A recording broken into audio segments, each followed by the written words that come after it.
বন্ধুরা, কিরগিজস্তান কিছু লোক আইসা শুধু ফেসবুক নিয়ে পড়ে থাকে আর দালালদেরকে গাইল পারে। তারা মূলত কোনো কাজ কাম জানে না।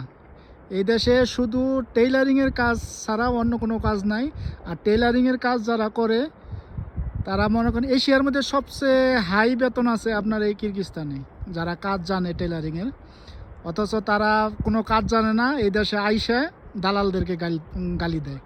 আরে ভাই, ফলের দোকানে কোনো দিন ফল কিনতে গেলে ফল এলা বলবে আমার ফল পচা, আপনার দেখে কিনতে হবে।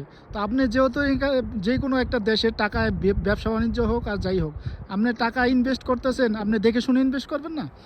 আপনি দালালে বললো আর চলে আসলেন, নিজের দোষ অন্যের ঘাড়ে চাপানো ঠিক না। আর কিরগিজস্তান খারাপ আমি তো দেখি না। দেখেন ভিউটা দেখেন, মুরখরা আইসা এক ভাঙ্গা ঘরে পড়ে থাকে, ওই ভাঙ্গা ঘরের ভিডিও করে। কিন্তু কিরগিজস্তান যে কত সুন্দর, সুইজারল্যান্ডের মতো দেশটা, এরা তো জানেই না যে কিরগিজস্তান যে এত সুন্দর আছে। এরা শুধু ফেসবুক সারাদিন হোস্টেলে পড়ে থাকে আর দালালদেরকে গাল পারে। এটা দেখে কেউ বলবে এটাকে যে কিরগিজস্তান? হ্যাঁ ভাই, এটাই কিরগিজস্তান। দেখেন কি সুন্দর ভিউ, কি সুন্দর পাহাড় পর্বত।